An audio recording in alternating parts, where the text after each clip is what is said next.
देश के महामहिम राष्ट्रपति के निवास राष्ट्रपति भवन की सुरक्षा का जिम्मा ₹1 के टेंडर पर दिया गया है। कंपनी का कहना है कि वो अपनी लागत पर राष्ट्रपति भवन की सुरक्षा करेगी और उसकी वजह है देश प्रेम।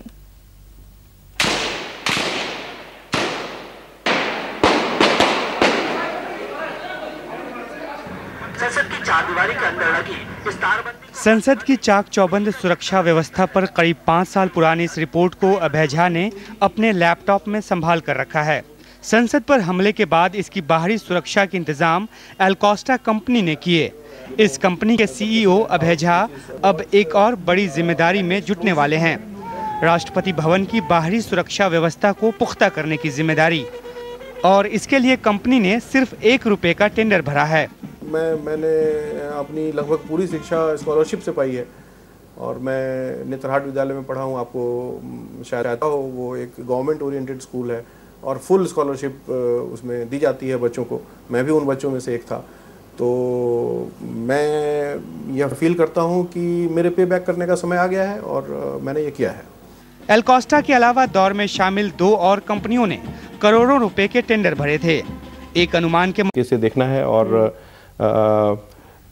मैं यह विश करता हूं कि जब यह प्रोजेक्ट खत्म होगा तो सब लोग संतुष्ट होंगे और यह एक एग्जाम्पल होगा पूरे देश में। जी बिल्कुल। और लेकिन इसी के साथ जैसे कि हम देख रहे हैं 3 जो थे वो शॉर्टलिस्ट की गई, आपके साथ 2 और कंपनियां, उन्होंने करोड़ों का टेंडर भरा, आपने सिर्फ ₹1 का। ये ₹1 का ख्याल कैसे आया दिमाग में? इससे कम नहीं किया जा सकता है। अगर इससे कम होता तो कॉन्ट्रैक्ट वैलिड ही नहीं होता। अच्छा। तो as a sense of gratitude this was the best I could do. लेकिन इस पूरे सिलेक्शन की जो प्रक्रिया रही है आपके साथ, जो आपने कहा 1 साल पूरा लग गया शॉर्टलिस्ट होने के बाद से चुने जाने में टेंडर की, आप सुरक्षा का जिम्मा उठाएंगे। अब किस तरह का कंपटीशन रहा दूसरी कंपनियों के साथ? लेकिन जब सवाल जवाब हुआ आपसे ये नहीं पूछा गया कि अरे उन्होंने करोड़ों का टेंडर भरा है, आपने कैसे ₹1 का सिर्फ?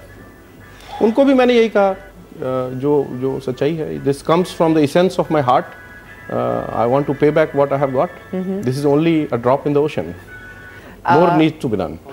जी, और किस तरह का संदेश आप इसके अपनी इस कोशिश के जरिए पहुंचाना चाहते हैं? ऐसे कई लोग हैं जो सरकारी स्कूलों में पढ़ते हैं, कई लोग हैं जो स्कॉलरशिप पर पढ़ते हैं, लेकिन हर किसी के दिमाग में ख्याल नहीं आता है कि उन्हें इसे पे बैक करना है। आभारी नहीं हर कोई महसूस करता है। Madam, I am not a leader. मैं तो कोई लीडर नहीं हूँ। I want to know what I have to do and I thought I will do this और मैंने ये किया। मुझको इस बात का गौरव महसूस हो रहा है और मेरे लिए बहुत ही गौरव की बात है। लेकिन फख्र उस दिन होगा जिस दिन यह प्रोजेक्ट सक्सेसफुली कंप्लीट होगा, जिसमें 4 महीने का समय लग जाएगा। लेकिन आपने कॉस्ट की बात की कि इसमें इतना बड़ा एक सिक्योरिटी का प्रोजेक्ट है, तो उसमें आपकी तरफ से कितनी लागत आएगी? वैसे मैडम, लागत अप्रॉक्सीमेटली 2 करोड़ के आसपास आएगी। लेकिन हम लोगों ने इसके संबंध में जो यह डिसीजन है, ये एक बहुत ही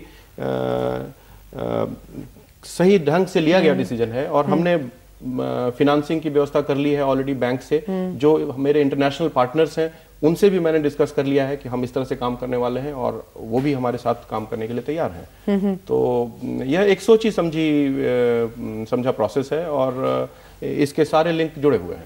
जी, कोई अच्छा काम होता है तो अच्छे काम करने वाले के लिए कुछ ना कुछ क्रिटिसिज्म भी, कुछ ना कुछ आलोचनाएं भी निकल कर आती हैं। कुछ लोग शायद सवाल उठाएं, कहीं ये पब्लिसिटी स्टंट नहीं, तो आप अभी उसका जवाब दे सकते हैं। बिजनेसमैन को पैसा चाहिए होता है, पब्लिसिटी से उसको क्या मतलब। और आपके क्षेत्र में और सिक्योरिटी एजेंसीज हैं और बाकी जो नेशनल इंटरेस्ट के लिए जो सुरक्षा में लगी हैं एजेंसियां, किस तरह की प्रतिक्रिया आपके इस कदम को लेकर? हम लोगों को जो ये हमारा रिसर्च होना शुरू हुआ कि हम क्या करें सिक्योरिटी के क्षेत्र में, इसमें 2001 में एक इंटरनेशनल सिक्योरिटी सेफ्टी एक्सपो होता है जिसको CISF ऑर्गेनाइज करता है। और मैं इस बात से बहुत गौरवान्वित फील करता हूँ कि CISF ने हमें अपने पहले सिक्योरिटी एक्सपो में first prize for the most innovative product दिया था। और उसके बाद ही हम लोगों के मन में ये विचार आया कि हाँ, ये जो प्रोजेक्ट हम लोग डिस्कस कर रहे हैं या हम नया बनाने की कोशिश कर रहे हैं, उसके बारे में काफ़ी इंटरेस्ट है और पार्लियामेंट प्रोजेक्ट भी उसके बाद हमें अवार्ड किया गया।